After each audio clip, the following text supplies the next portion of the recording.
Hanging out in Phoenix today with a woman that I knew, another class of 79 graduate. Actually got two people back-to-back days who went to Liverpool back in the late 70s. Kim Enders was Kim Abold back then. She is the oldest member of the Abold family. So Pat, Danny, and Billy are her younger brothers in that order, by the way, as well. She grew up going to racing. She also worked at Friendly's. Remember the Friendly's on 57 if you're from this area. Played volleyball in high school. But it sounds like, first of all, how you doing? It's been a tough year for you. Is everything good? Everything's good. I'm glad to hear that. Yeah. You explained it in the words you use. I'm going to quote you exactly. Magical time. You were 10, 11, somewhere around in there, and that's when your family got into racing, although not the kind of racing we would think of, I guess. Correct. Yes. My father had the sponsorship from Arctic Cat east of the Mississippi, and 3 seasoned drivers that won a lot of races.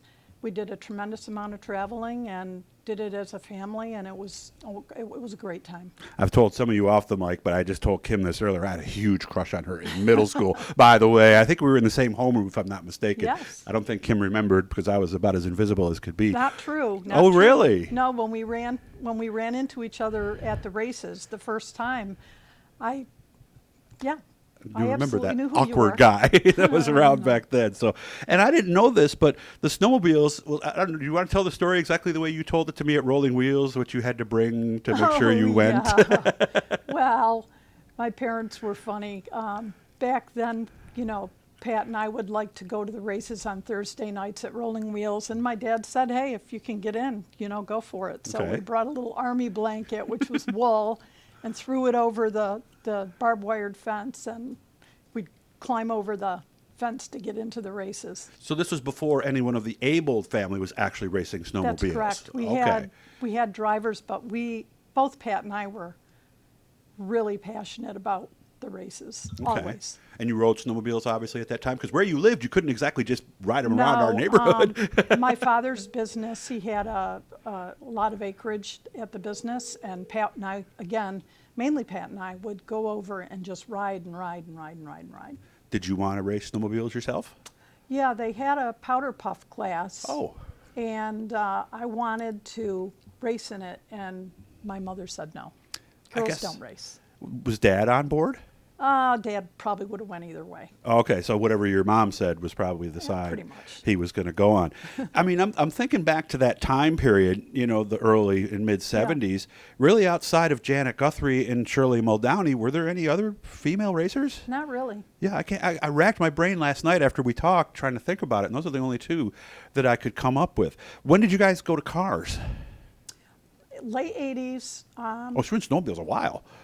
Yeah, oh gosh, snowmobiles were all the way through, and then the whole snowmobile thing kind of evaporated. There were all kinds of things going on with the factories, and the factory support went away, and so Pat raced for a couple of years, and then there was a lull. There was a couple of years nobody raced. Yeah, nobody raced, Okay. and then Pat started in an enduro car, I believe, and moved up from there. They bought the super modified, and then we were all in. And I again, same thing, just hugely passionate towards it, just love it. Yeah, we ran at Fulton, I think, a couple times, wasn't Ran it? at Right? Fulton a few times, and then they bought a used car and started racing at Oswego. A used Super? Yep. And this would have been, what do you think, maybe 88, 89? 88, 89, somewhere in there. And Pat was the only one who drove at that point? Yes. Okay. Yep. Did he catch on and the family catch on? Because obviously looking at it from running a snowmobile team to now running a super modified team, there's a lot of differences. Yes, but racers are racers. True enough. And the cream always rises to the top. My father, very good, organizer for the team to get the team started. Pat, exceptional driver, and it only took him he had a first full season he had a win at Oswego, which Really? at that time was very unheard of. Yeah. And I mean, when we first started racing up there, there were 10 guys that could win on Saturday night. It was a very, very, very competitive. And I've heard a lot of people, and of course, you were there like I was in the early 70s, motocross and snowmobiles were very popular at that time. And I know a lot of people who made the transition from that to cars, and they say sliding a motorcycle around, sliding a snowmobile around does help the learning curve. Did it seem to with Pat? I'm sure. Yeah. What was your role early in this? Sponsorship. Oh, you were the one on the phone. Yeah. Okay. So I was able, with Pat, to get Coca-Cola. We got Cellular One. We actually put some programs together at Oswego where like everybody who had Cellular One at the time, which was the main provider in our area, you know, got free tickets to the races. And we packed the grandstands at Oswego twice. Some really great programs. And I really loved the marketing end of it. Did you go to school for that, or did you just kind of just pick it up? No, I've always been a creative type, so that was more along the lines of what I enjoyed to do. Well, you were good at school, though, too, weren't you, if I remember? Yeah, I was. You were in honors or regents? I was a Regents. Okay. Yeah. All right. I did honors for 1 year, and it was like, I don't like this. So Yeah. regents was a little easier when you get down to it. Yeah. What was it like going to a place like Oswego with all that history? And I would imagine even in the late 80s, there was still, like you said, people who'd been there forever, and it had to be tough to kind of be the new family. It was exciting. Really? Yeah, and we saw progress and we saw opportunity there. And, you know, I can't remember, 90, 91, he won his first race. In 92, we won everything. Really? That was the Yeah. year, huh? Okay. And your brothers started racing at various times along the way, basically? Yeah, my brother, Danny, ended up in a late model Asphalt car, right? asphalt Yeah. car, yeah. And then Billy, dirt modifieds. Yeah, I remember he had that stock car for a while too, Yes. and they had a rule back then. It was 10 pounds per cubic inch, Mm-hmm. and I think he had like a little 283 or something in there, so he could weigh a lot less. He'd do well at the short track at Brewerton, but then when they got to the bigger tracks, he just Right. flat out didn't have as much motor. Did you continue your role with your brothers, helping them get sponsorships and things too? Yeah, I actually tried to put the three teams together at a time, you know, Oh. at one point to get sponsorship. So yeah, for each one, I did something. Mm-hmm. And then when my son started racing, then my attention went there. Yeah, so he had some good sponsors. He did. Because his mom knew how to do it by that point. did. Then at some point you ran into Kevin Enders and you actually started working up here at Enders Racing Engines. Right. That's where we are today, by the way, 1993. And I would think that the average, I don't want this to sound wrong, but you know, in the late 70s, early 80s, a lot of women didn't necessarily work as mechanics or something. But you said your job at the family business, A&P Auto Parts is the family business, really helped you when you got here.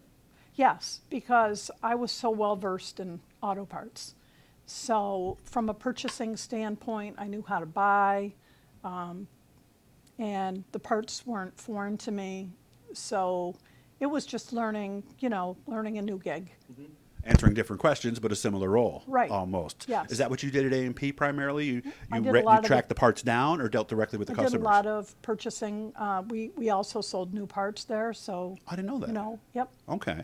Would you ever get a reaction from anybody in those early years? Oh, Would they yeah. see you all pretty and blonde and coming out and ask them about their whatever on their car, right? Yeah, even today, you know, I'll call. Seriously? Yeah, I'll call places, and you know, it'll be like, "Let me talk to your boss," or you know. Really? We're still at that point Yeah, in there's- 2022? Yeah, and it doesn't bother me. Okay. All right. Well, I guess, you know, when we think about legacy of women in racing, even though Danica really didn't do much from a statistical standpoint, I think her influence is still going today, don't you? Absolutely. I talked to a lot of the young girls. You guys didn't do microds or stuff, but I know that a lot of the young girls, Danica Yeah. was their idol. So And I think the girls at drag race, Erica Enders, Yes. there's a lot in drag racing that have really, you know, forged the way. yeah, the Force girls in there, Yeah. of course, and everything. And I remember there was a race last year where all three of the professional divisions had women winners. Yes. Which I thought was very cool. Under a minute to go, Kim, so we're just Yes. about rounding out our 10 minutes. So what do you do today? What is an average day for you like here at Enders? Basically, basically what I do is I try to get the parts in here for the jobs that are in the shop and take care of the bookkeeping. Okay. Yeah, she was doing that right before we got here. So, and you're catching up on things. You tell me you're almost caught up to where you need to be. Yes. Good. It's good to see you again. You Great to know it. see you And as again, well. I still remember in Liverpool Middle School, back would have been like, what, 72, 73 maybe? Somewhere right in there when we all went from the elementary school, Elmcrest, Right. to the bigger middle school. Yeah. And then, of course, Liverpool High School when we were there was just crazy. Hit the Blue E, guys, and you can learn more. Good to see you, Kim. Thanks for your All right. time today. I Thank appreciate you. it. Bye-bye.